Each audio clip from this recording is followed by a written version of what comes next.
Hi everyone, it's Mazanko, and today I would like to discuss the final track from Psychosomatic Waves, Phylogenesis. There are a number of interesting things going on here, so let's jump in. The first we have microsec intro 59. The 59 signifies that the beat pattern is in 59, and this is also a prime number as I discussed in other videos. I've been using prime numbers as a way to generate more interesting and complicated rhythms. This sequencer, Stochas, which I discussed in the last video, can go up to 64 steps. But in this case, this is one of the highest prime numbers that can be used, the highest being 61, and 59 is the second highest prime number that can be used with this sequencer. If we take a look here, these are the notes that the sequencer will play, but the ones in yellow will not be played all of the time. They'll only be played 20% of the time, and the single one here in red will be played 100% of the time. So what does that do? I'll play through the example a few times so that you can get an idea of what that would actually sound like. And you'll see that as I play it back a second time and a third time, it's going to change. So let's take a listen.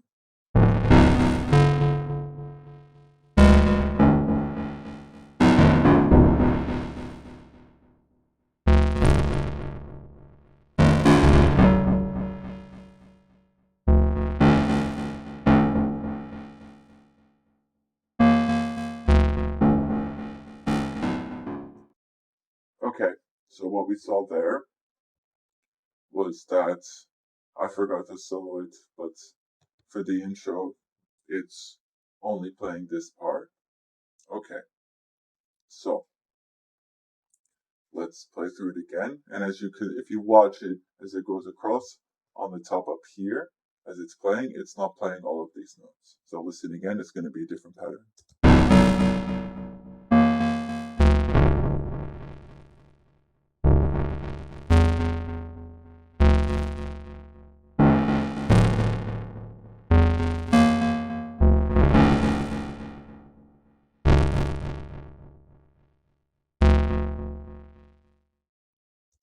Okay, and let's take one more cycle through this so that you can get another example.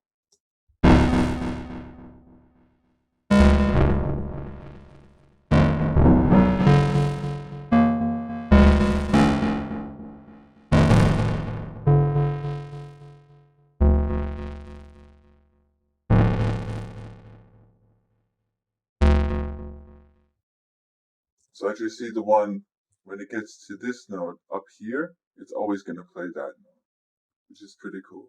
So even the repetitions themselves are always going to vary.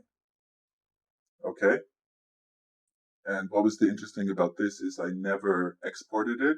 So when I made the final rendition, I went through a few different combinations of that and chose the one that I liked best when I was making the final mix of this track. Okay? And let's also discuss this synthesizer here.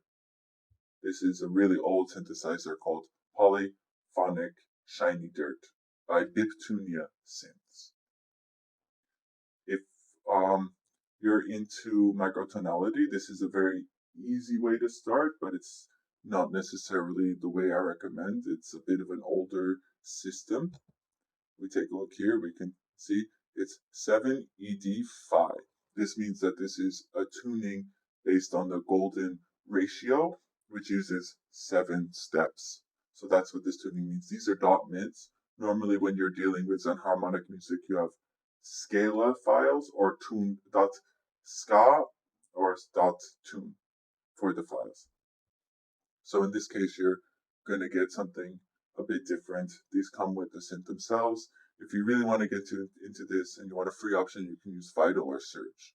But this is an easy way to get into that. And these synths sometimes are a bit annoying to deal with. They can have a ton of distortion and stuff like that. As you see here, this number is constantly changing. And as I discussed in previous videos, we can pull up the LFO on that. So this one is using a square wave, that's why it's only cycling between two values. Okay, cool. So now let's move a bit farther into the track. And this part gets really interesting, starting from here. Okay. And as we see, we have a lot of automation lanes. What I did for that was I used the latch function of the automation on the various plugins. And here we have quite a lot of plugins working. Again, we have this layer in 59, but in this case, they're all red. So we're just going to get that same rhythm every time. But a lot of the processes here are going to be changing due to the automations. And there's also another thing that I wanted to point out, which makes this part very interesting. If we take a look here, we can see the shift in sense here is moving and the formant shift in sense is moving. So that means it's going to be repeating the same pitch, but that pitch is going to be slightly altered. And if formant shift means that the pitch stays the same, but there's this perception that the pitch has changed. So like again, you can go there, click on the parameter and see what it's doing. In this case, it's doing random. Random is one of the coolest ones you can use for these parameter modulations in Reaper. So now I'm just going to give you a little bit of what that sounds like. And as you can see here, we have Moog filter resonance, LFO2 phase mod, delay 2 modulation, delay 2 feedback. All of these are changing over time. And I'm going to give you an example of what that sounds like. And I think I'll wrap up the video with that. I can't really go into too much detail of these particular modulations, but I think it's a very great tool if you use the latch option for modulations here. Go into latch, and then you can control the faders with your mouse as you're going through the track and make changes. And I think it's cool to go through it a number of times so that you can have various parameters changing at the same time. And especially if something is looping, this will create a great varying effect. So now you can hear this in isolation, what it sounds like.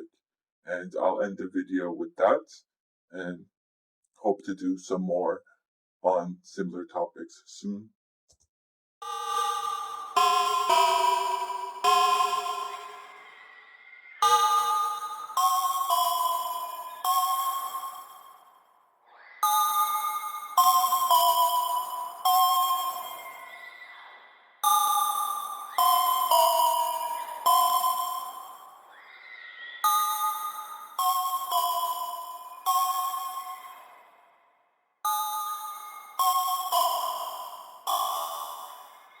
See, there's a really cool change.